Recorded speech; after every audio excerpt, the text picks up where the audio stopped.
Welcome, everybody, to Photos and Conversations, the world premiere of a photo exhibition titled What Makes a Home?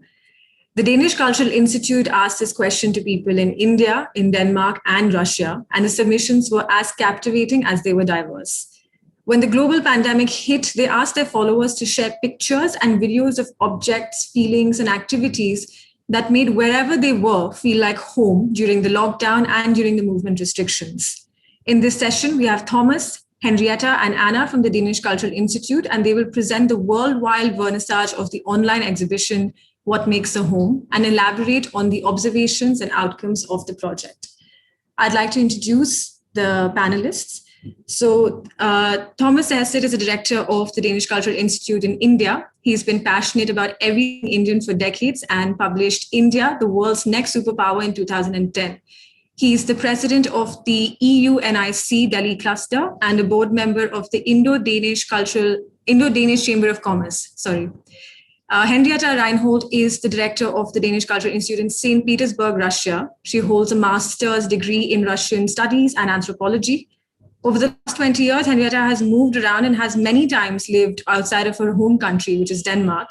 She's lived in France, in Kazakhstan, Georgia, and now she's been in St. Petersburg for the last 1 year, where she lives with her husband and her 2 daughters. For her, home can be anywhere. Home is where you live and you love. We also have Anna Splittorff, who's the communication officer at the headquarters of the Danish Cultural Institute in Copenhagen. She holds a master's degree in journalism. Privately, she lives in a 2-room apartment in Copenhagen and is filled with furniture which is made by her grandfather. These furnitures make it home for her because every stain and every knot symbolizes a childhood memory. So welcome to What Makes a Home, which is an exhibition capturing a shared global moment in world history. I hope I got all your names right. So over to you, please.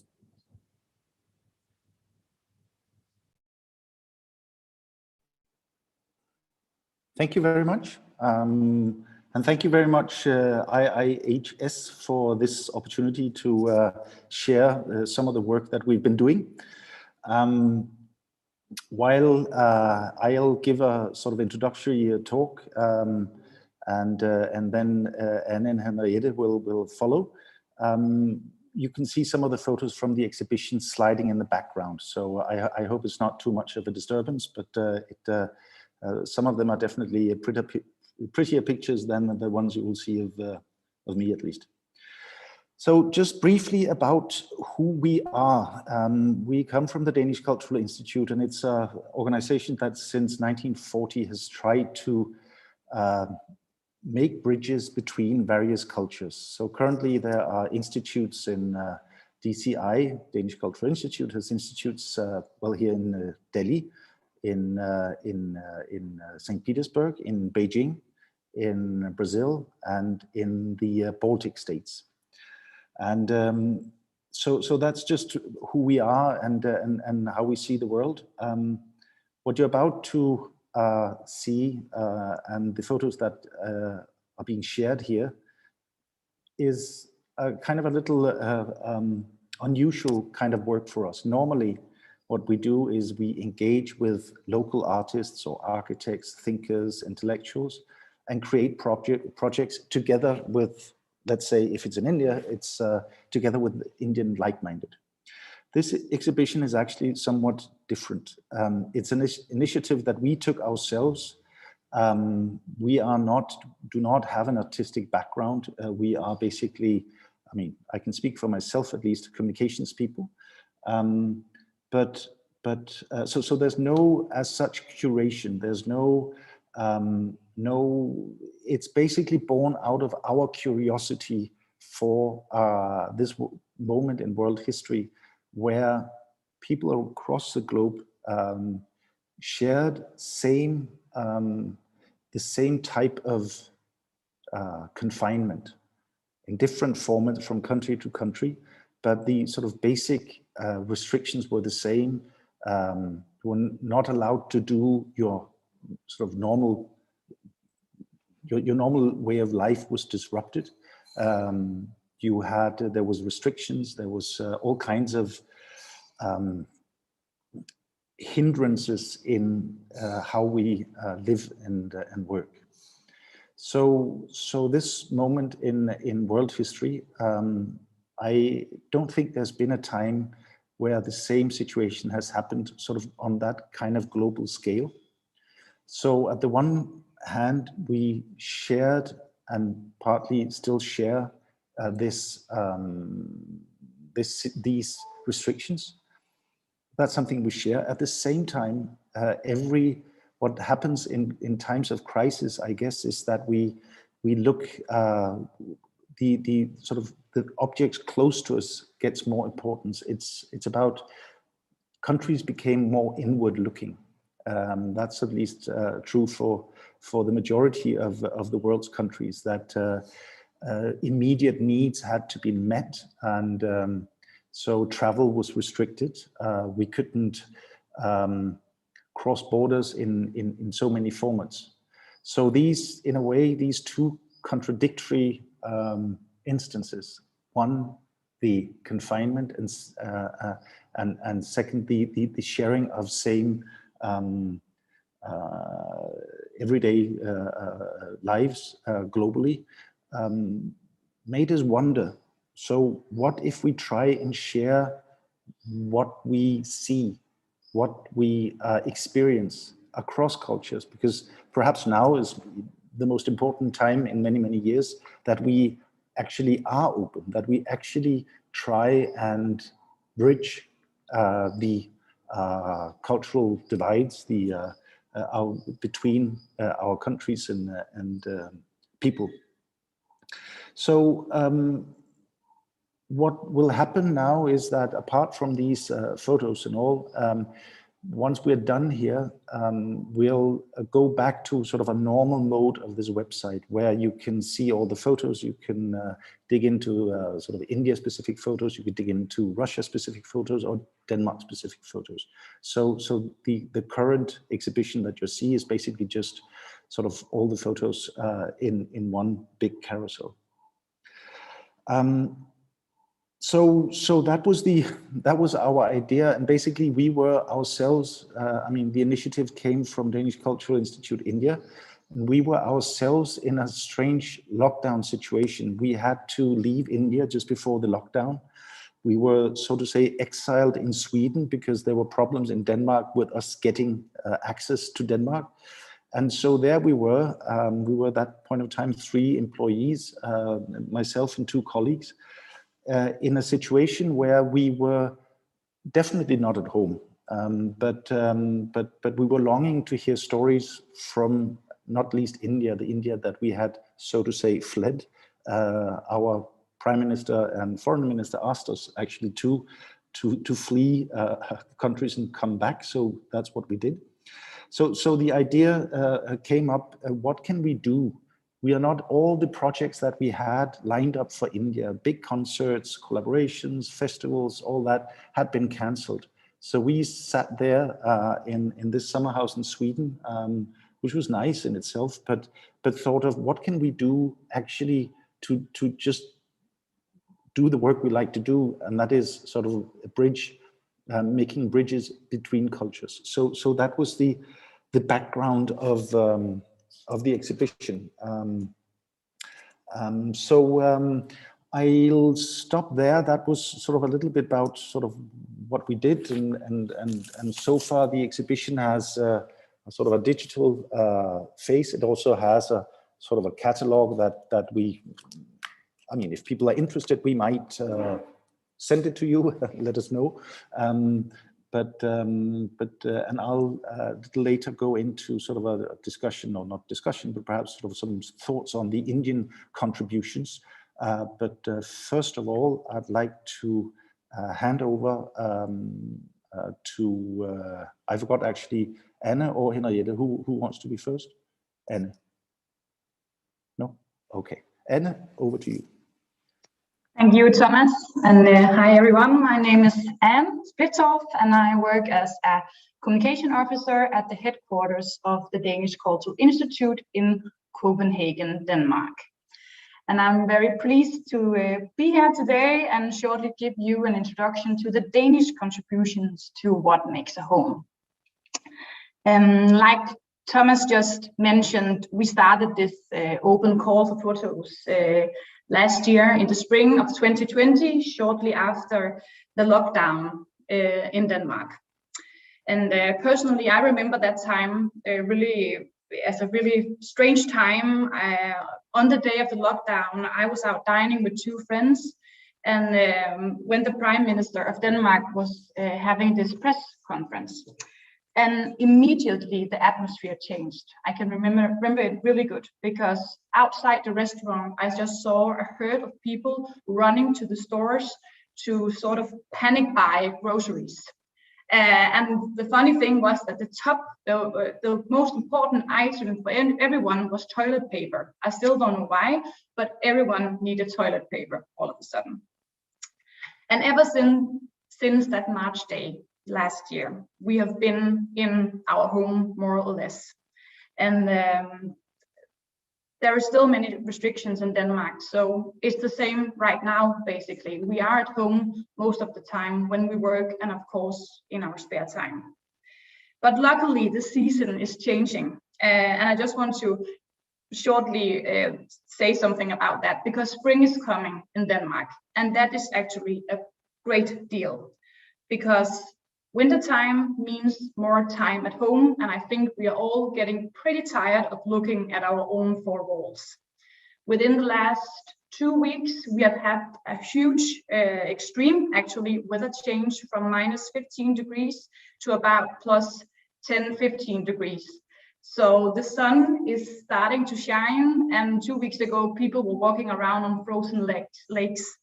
And it is a huge topic in Denmark, the weather, actually, because when the sun is about to show and the spring is coming, we can hopefully get more outside and a little bit away from our home. And we all miss that. In Denmark, we of course live in many different ways.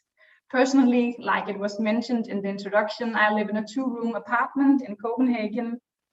And in the beginning of the pandemic, in the last spring, I maybe was in my apartment 21, 22 hours a day. So only maybe interrupted by a short walk and when I had to go out to buy my groceries. So suddenly, for the first time in my life, I actually started to think about what my home meant to me. And I had a strong urge to give my flat a little makeover, I must say. And I can promise you I was not the only one.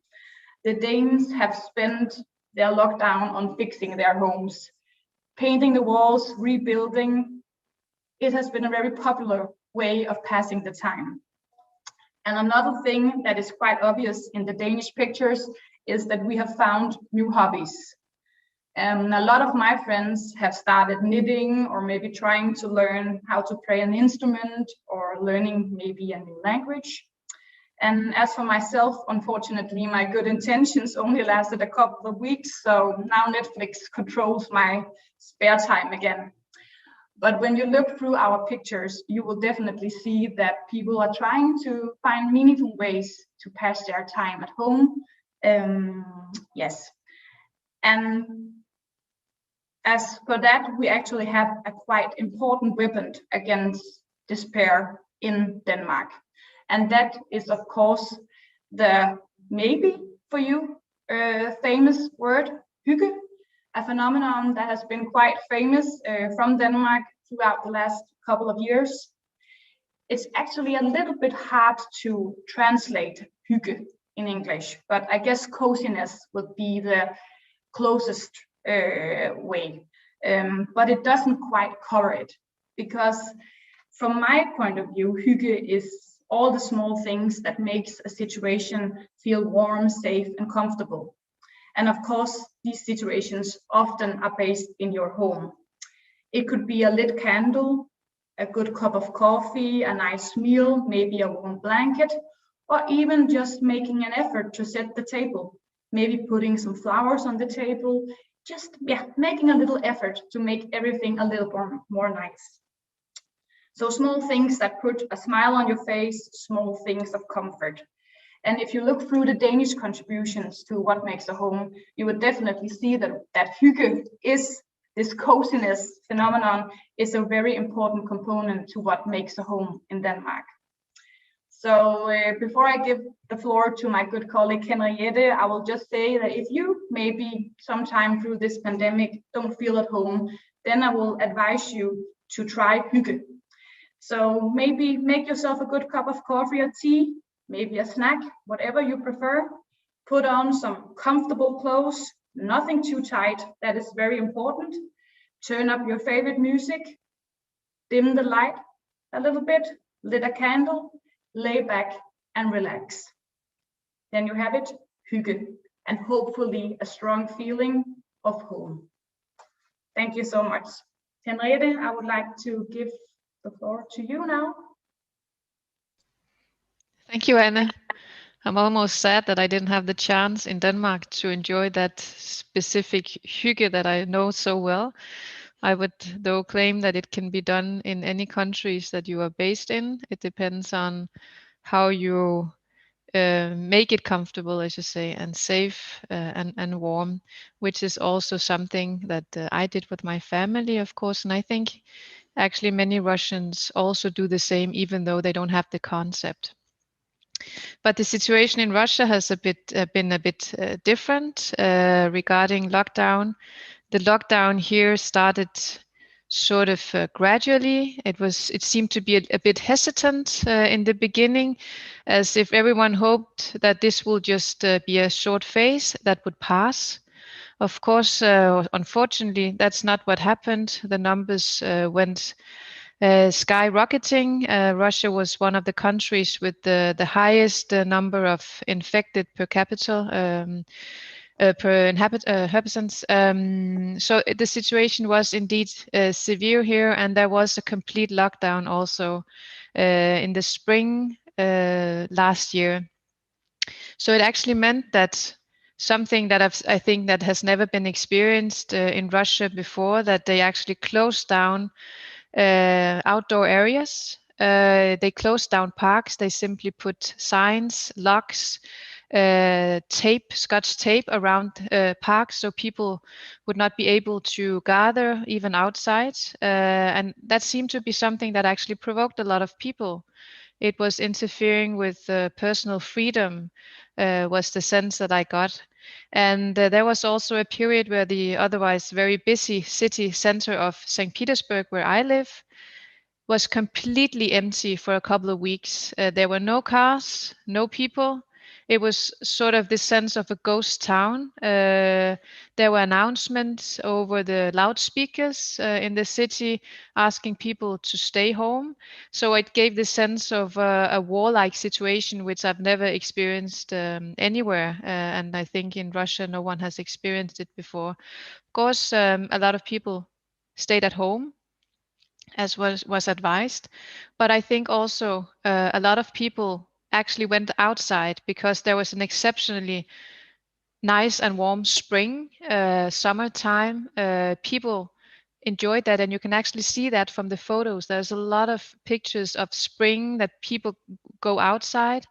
They bring flowers and spring into their homes. They have, I think, a lot of the Russian pictures are fairly light, and this spring, summery feeling to it. And actually, a lot of people also sort of ignored that parks were closed.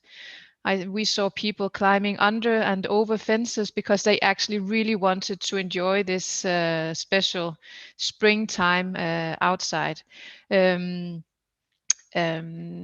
of course, the crisis was hard economically and health-wise, but it seems that the Russians, as they have experienced many crises before, they have experienced radical changes in their everyday life before.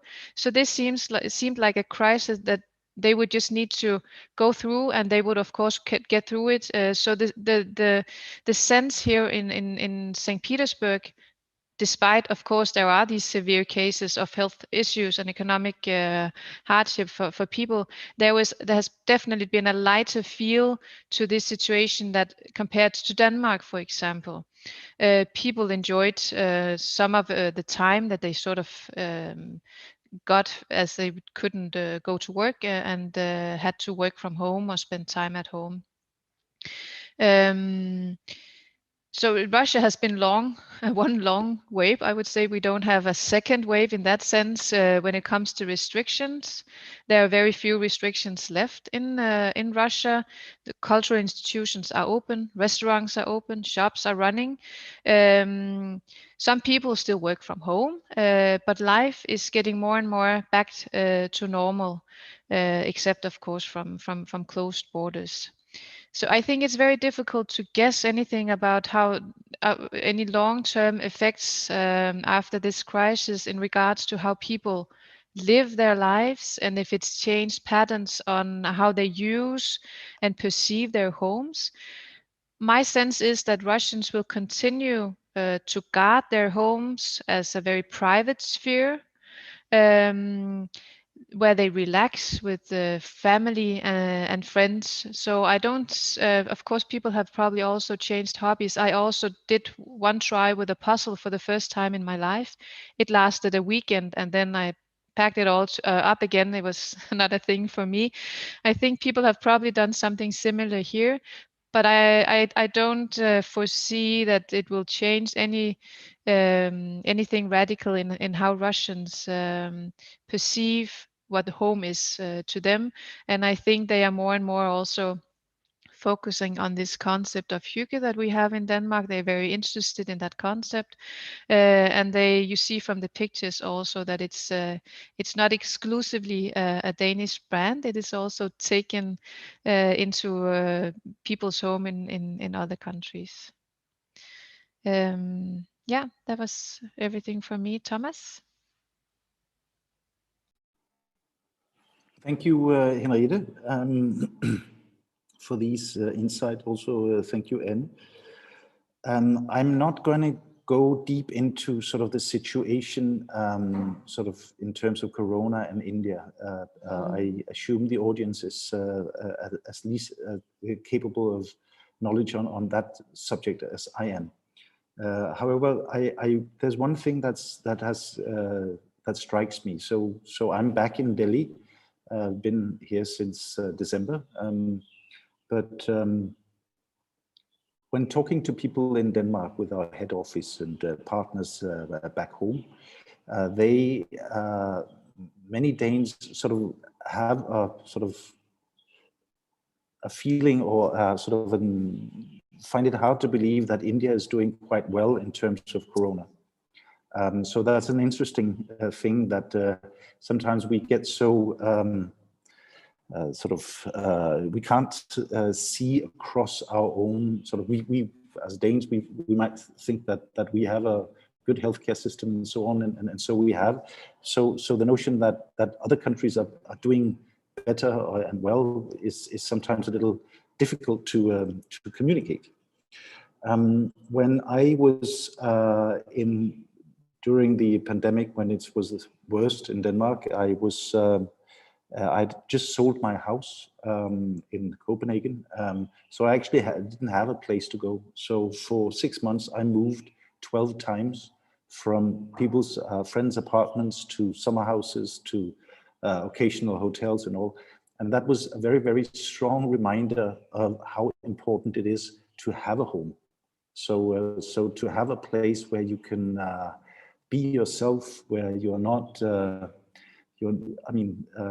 where you can just relax and dress as you want, and you can take your cup of chai or whatever.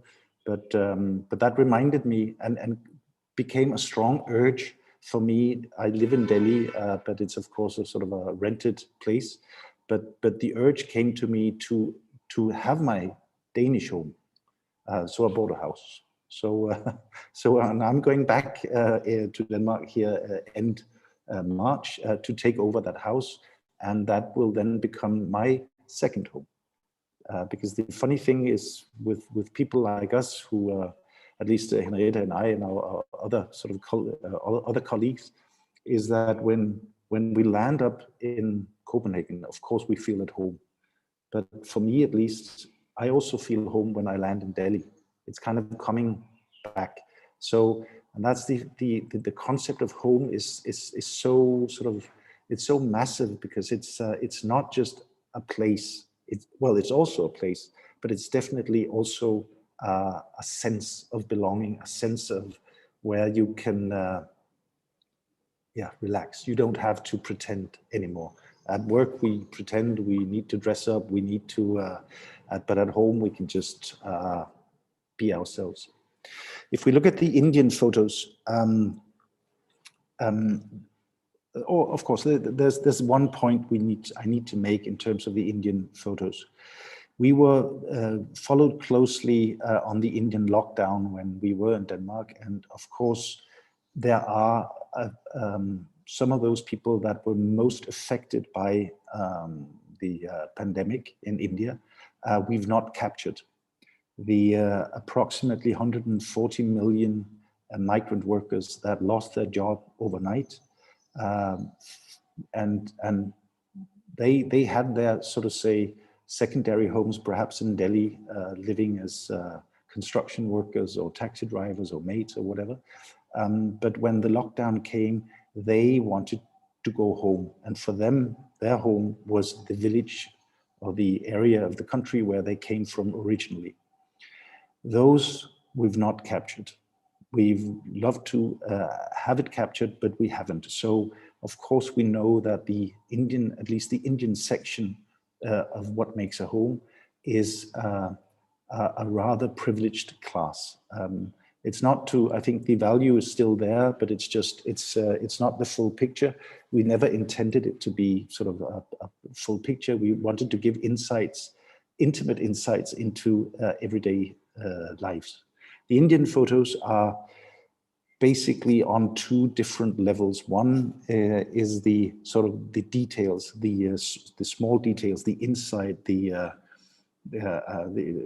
food that was being prepared, the computer or the objects that we surround us with in our homes, and that's of course obviously, because when we're confined to home, what is close to us becomes important. The second part of the photos were about sort of hope and seeing ahead across that divide that was created with Corona. So that's photos of greeneries, of viewpoints, outdoors, pots and plants.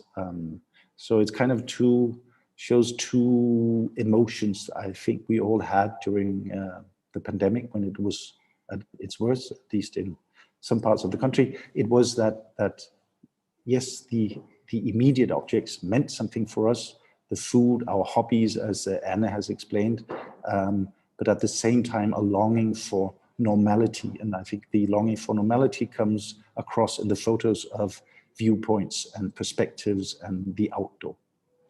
So so that's basically it from my side in terms of the Indian photography. I won't go into details. I suggest that you browse through it, and it's just there's some photos you can sort of have some depth, and others are just nice pictures. And I like this is basically a snapshot of a moment in world history, and should be seen and taken as such. Thank you very much. And if there's any questions or comments, I think we'll all be happy to reply or discuss. Thank you. Thank you so much.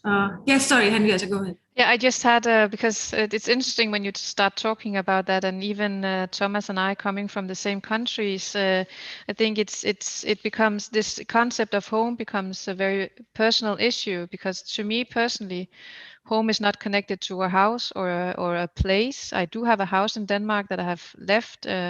Someone else lives there now, and actually I'm going to Denmark for a shorter period. Well, a longer period actually, but I can't live in my house because someone else lives there, and it doesn't really matter to me. For me, home is where the relationships are, I think. And that's actually the reason that me and my family, we need to go home, because of the situation that we have not been able, for the kids specifically, to build up that relationship. So personally for me, home could be anywhere, if only the people around me are my closest friends, families, whatever. So of course we all perceive that differently. I just wanted to make one note when looking now, which is nice with the photos running in the background, and now they are mixed.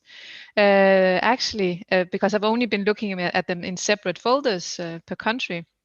But actually now sometimes it gets a little bit hard to see which country is this photo actually from. Some of them are clear if there's a Danish flag on the table, or other specifics that clearly identify where the photos are taken. Some of them, it could be any country. I think that is interesting, that some of the motives is difficult to define which country they're actually from.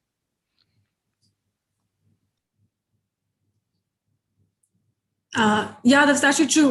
We had a session last evening where we had female photojournalists from across the world, and they had also documented their lives, through COVID, documenting, anything that they could see from their windows.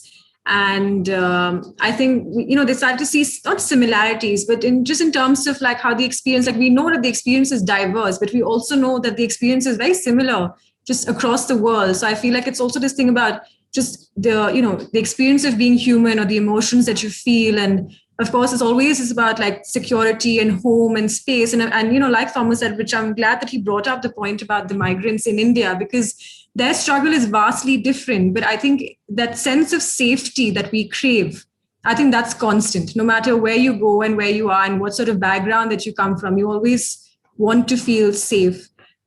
We have a bunch of questions, but before we start, I'd like to pick up on this idea of, you mentioned how in the photos, you kind of think that people want to get back to the idea, or want to get back to normal life. And this question is for all of you. I'd like to, just your thoughts about, do you think that there is still an idea of a normal life, or do you think that has shifted in the last 1 year? Because I feel like we don't really know. I mean, we've always known that things are unpredictable, and, we can control only so much. But I feel like just what is normal life and what it should be like. I mean, just your thoughts, and if you could go, please.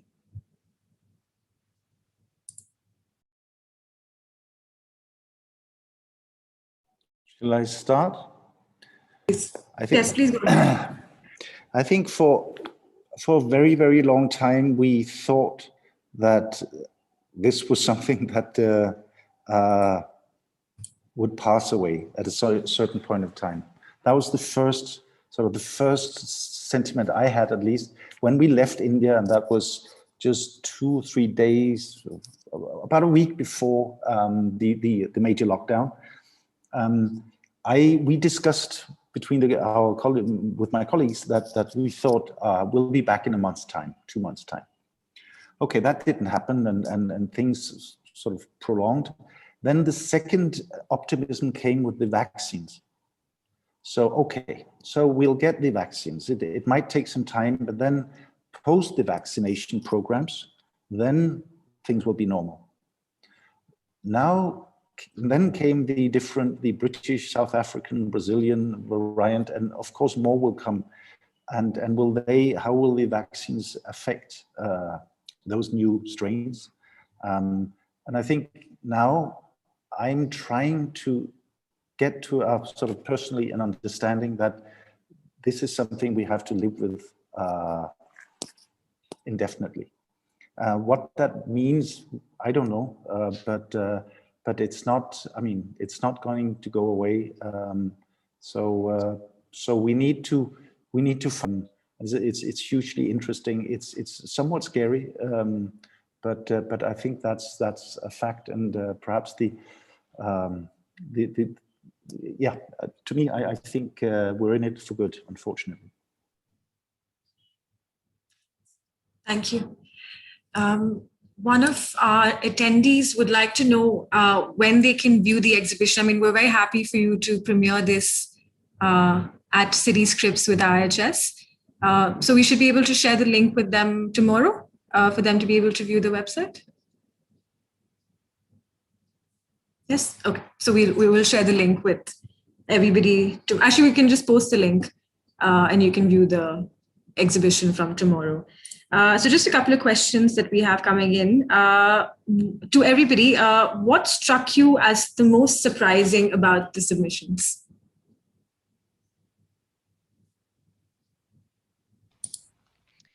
I can give an attempt personal from my end. I think I touched upon it before. I was actually a little bit surprised if I focus now on the Russian contributions, surprised of the positivity that I actually see in the pictures. And again, it's these pictures of spring, people enjoying their time. Actually, I think I would have expected it to be a bit more depressing. Of course, there are also examples of more depressing or challenging situations from people's home, but in general, I think it's a very positive image. And again, and I think that was, as you also, both Thomas and you mentioned, that this is not a full picture of how this has been perceived over the country. Russia is an enormous country also. Of course, there are different, there would be different views, and they are not all represented here. And people who have been hit hard, no, they have not probably shared their contributions with us. So of course, these are some of the more that maybe that's also part of the reason that they are probably more positive than I would personally have expected. And again, the similarities is striking, I think.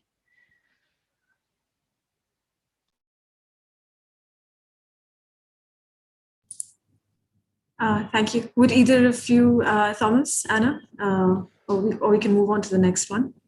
Yeah, but just I mean,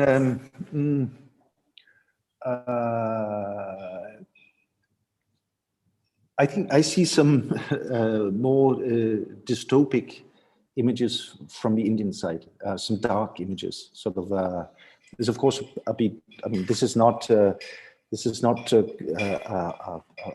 of research driven in any way. It's more or less by a coincidence that the people that we've reached and have submitted photos. But there are definitely some sort of darker sides if we compare the Russian contributions with the Indian ones. Of course, there are very light-hearted images from Indian side, but there are also these dark alleys, no people, and even some of the photos from inside of people's homes are sort of deserted. Sort of a chair, there's nobody sitting there. It's a corridor, there's nobody there.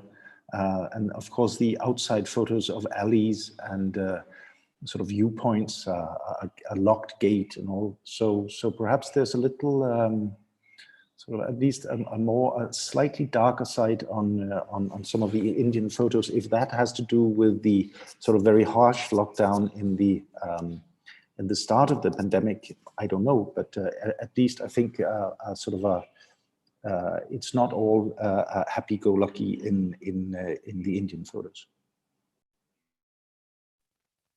Yes, and for the Danish contributions, I actually see the same as Henriette. It was a bit surprising for me that they were so positive, and actually it seems to me that some of the pictures shows that the pandemic has been maybe a sort of a break that was welcomed by some, not by all at all, but by some. Especially you can see people spending quality time with their children, and suddenly they were able to really spend the whole day with their children, and they could eat lunch, and they didn't have to rush out of the door in the morning to get to work. And you can see that sort of calmness in the Danish homes from the beginning. But of course, that is only one side of the story. But that surprised me a bit. So just a comment on that, and it's hugely interesting, because is it how it was, or is it a representation of how people wanted it to be seen? I mean, we know that sort of divorce rates have gone up, all kinds of very sad statistics in terms of mistreatment of kids has also been part of it. So it just reminds me of there was, I mean, it's slightly off topic, but allow me. There was an American yogurt company who wanted to do research to see how people spent their mornings and had breakfast. So what they did was to do a survey. They asked people, so do you eat breakfast with your kids? How long time do you eat breakfast for? And are you together at breakfast? So, and the replies were, yes, we are having breakfast together. It's a little stressful, but we had 10 minutes together. And then they set out sort of a team of anthropologists to these homes to see, was it actually true? And it wasn't. Nobody had breakfast together. It was one big mess. Often the kids were sent to school without breakfast. So it's also about sort of our self-representation. I'm not saying that it might be, I mean, all might be good, but it's also about how we insist on the positivity, which is of course also a sort of very human and good in so many ways. But I just find it an interesting aspect, at least. With this, if I can also add, with this positive approaches or the image you want to give, I think maybe that's in many ways very Danish. I'm not sure. I think, and now I'm not making conclusions that I would sign a document on or anything. These are just more sort of thoughts. I think the Russian way is more realistic, or they don't have maybe the same urge to necessarily show this positive image as we have a tendency in Denmark.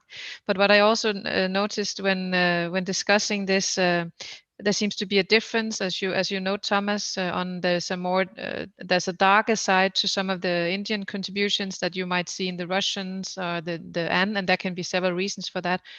Maybe there's also, I don't know, again, that's there are no scientific background for me to conclude this, but maybe it's also connected to mentality, history of different countries. I really, and maybe it's only my personal view on this. I hear you, Thomas, that this is maybe this virus is here for good. We will never really get rid of it. It will affect us for many, many years to come.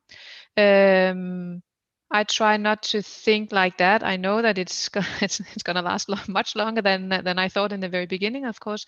But that's also the sense I get in Russia, that this is something that will pass. It will not change the way the world works for many years. We will have the vaccines. Of course, there can be changes. We will adapt the vaccines and so forth. I think there's from the Russian and from my personal point of view, this will we don't see it, me and the Russians, as something that will necessarily last for a long time. Maybe that's based on just history, mentality, how you see the world. I don't know, or maybe it's my personal interpretation of what I sense here in Russia.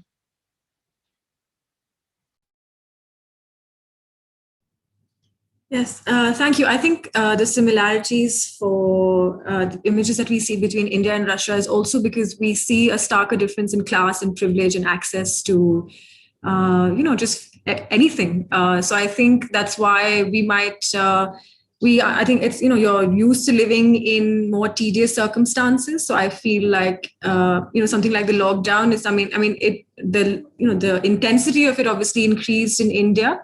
But I think there's also just, you're constantly fighting for the smallest piece of the pie. So I think you're just a little bit more resilient in those aspects. So just on that note, we have a question about personal freedom, because of the lockdown and the restriction.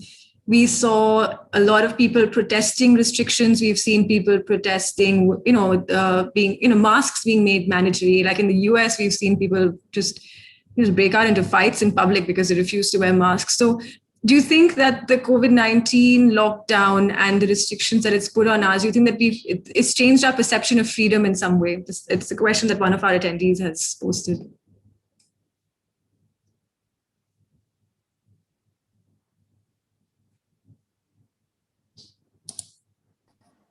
It's open to all of you. Yeah, thank you. I can perhaps start. It's a terribly good question.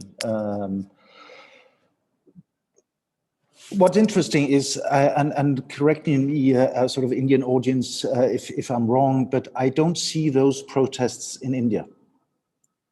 At least the protests are sort of very subtle in the sense that a lot of, especially men, I don't know why, they are wearing their masks as this, with the nose picking out, and somebody has to sort of tell it doesn't work that way. But perhaps it's a silent protest. I don't know. But I haven't seen those kinds of protests in India. But we've definitely seen it in Denmark and sort of also big time in the Netherlands, and of course US and all. But I think it's compared to a US situation. I think it's slightly the protests in at least sort of Northern Europe are slightly different than the American ones. Yes, there are conspiracy theories and all, but to a certain extent, the very close-knit society as the Danish, you tend to follow authorities, and you trust authorities actually to a very large degree. But even there are sort of ruptures which is sort of gathering a motley crew of sort of protesters and that find their freedom limited, and there are a lot of those, but they don't have an answer to it, except it's just protests. It's a movement without sort of, not to be sort of negative, but it's so to say a clueless movement. It's just protests, but it's hugely interesting, and I'm not sure I'm able to sort of really answer it, but I think the question is really, really relevant. Is this, well, one thing I think what has been interesting is that before, well, perhaps it started with the financial crisis and has been increased by the corona crisis, that the old world of neoliberalism, of unchecked globalism, those days are long gone. What we've seen is that the need for sort of being able to produce vaccines in the home countries, the ability to have sort of, this has enforced the need for, you could say, strong state. Not strong state in a sort of strongman state, but for government institutions to be fairly strong and be able to react sort of swiftly. And I think that's so that's, I mean, I think it started with the financial crisis and has this has reinforced it.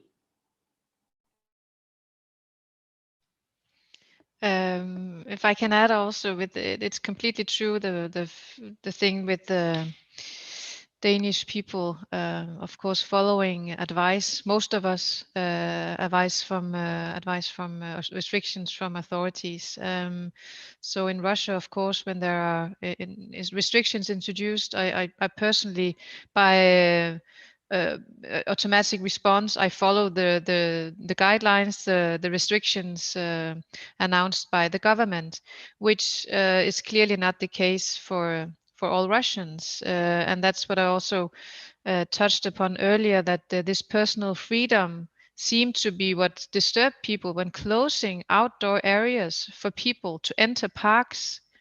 That was not accepted. So people basically just ignored restrictions in many places.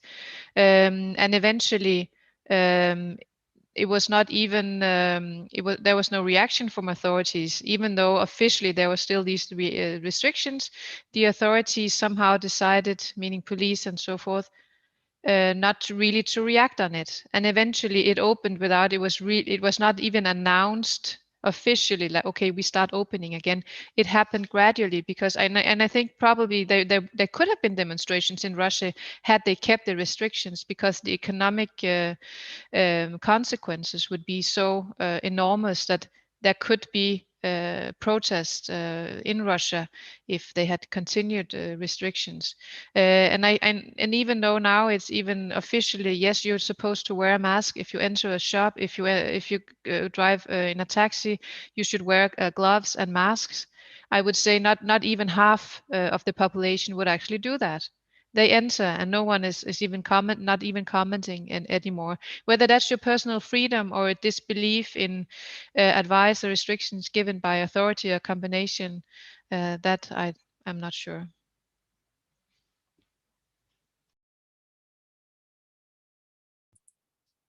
Thank you. We have another question from an attendee.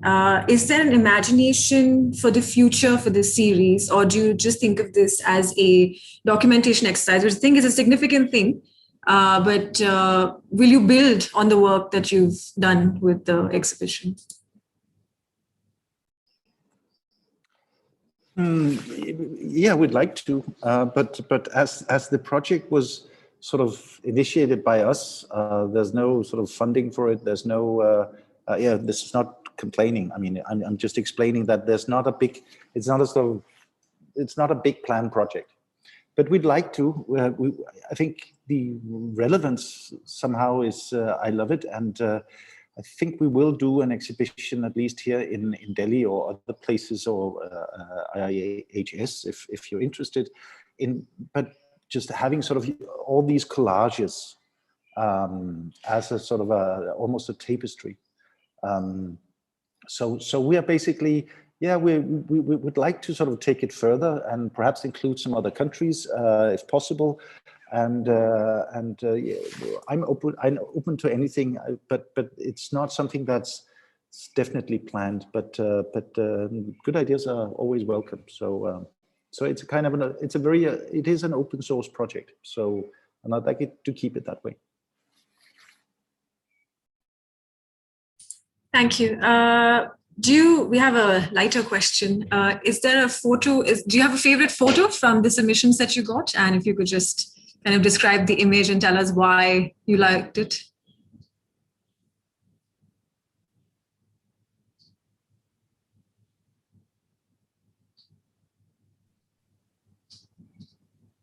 I can start off perhaps. I like an Indian photo. It's been shown here on the carousel. It's a gentleman doing a sort of a family selfie. He's pretty much in your face, and you can see he's in a garden, and there's a dog running around, and a friend of his, perhaps his brother, and a kid. And I like it because it doesn't seem like a photo taken in Corona times. So it's kind of it's just nice and optimistic, and he looks very happy, and but perhaps I like it because it's different than the others in the sense that it's just a nice, optimistic, happy photo.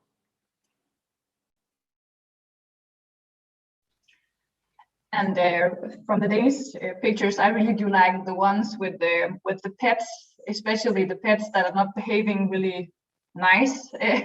In Denmark, it has been really popular to buy pets throughout the pandemic. Actually, all the cats and dogs has been really popular to get, maybe due to loneliness, I don't know. And there are a lot of pictures of the pets just walking around, lying in beds, and have ripped toilet paper all over their apartment. And maybe it symbolizes that people have just given up and they don't care anymore. They just let their pets do whatever they want. But somehow it also symbolizes exactly this one right now, 2 cats in front of a meeting. It's been, I don't know about all of you, but I have had so many meetings where there was a cat walking by, even though it was a really important business meeting. So these pets that have taken over the houses. It just puts a smile on my face and reminds me that people have maybe loosened up a bit in their home because they're there all the time. So yeah, I just like those pictures. I didn't try it with the pets. I don't have a cat or a dog. My daughters have 2 hamsters, but they don't really disturb. But the daughters often disturb when on an online meeting for sure. So I know that feeling. But we've already seen all of these recordings of people in the media even having their kids running around in the background. I think that's almost normal now, so that wouldn't disturb me too much. I can't choose one photos of the Russians, but I think what I like as a category, what I've noticed is that there's a lot of pictures of people reading or books in general. And I like the fact that there are very few photos of telephones, computers, screens, which is a bit surprising, or children gaming. I don't see a lot of those pictures. Whether that's because you want to put a positive image, I don't know. But there's definitely a lot of pictures from the Russian contributions of literature, and that's also it's a very strong tradition in Russia with the people are reading a lot, both adults and children, and I definitely see that trend also depicted in the Russian contributions. Thank you all. I think that's all the questions that we have. Thank you so much for sharing this exhibition with us, and of course bringing it to Cityscripts. I think we've really enjoyed looking at how everybody's lived their lives, giving a peek into their lives, and I think it's also just brought us all together in this sort of remote, funny way that we can converse with you halfway across the world, and we yet know what everybody's living room looks like, what their bedrooms look like. So I think it's the pandemic's been quite the experience. So thank you so much for joining us, and we hope to see you again for maybe the next Cityscripts or in the year that comes with IHS. Thank you so much, and we'll share the link shortly, and thank you for inviting us. Yes, thank you. Thank you. Thanks, bye-bye. Bye-bye. Our next our next session is going to be at 6:30. We're going to be taking a bit of a break right now. The topic on the cards is mental health, and the session is titled Homelessness and Insanity in the Age of Corona. So please join us. You can join us on the same link. And in case you joined the last session a little late, you can catch all of these sessions on our YouTube channel, because all of them will be going up on that too. See you guys at 6:30.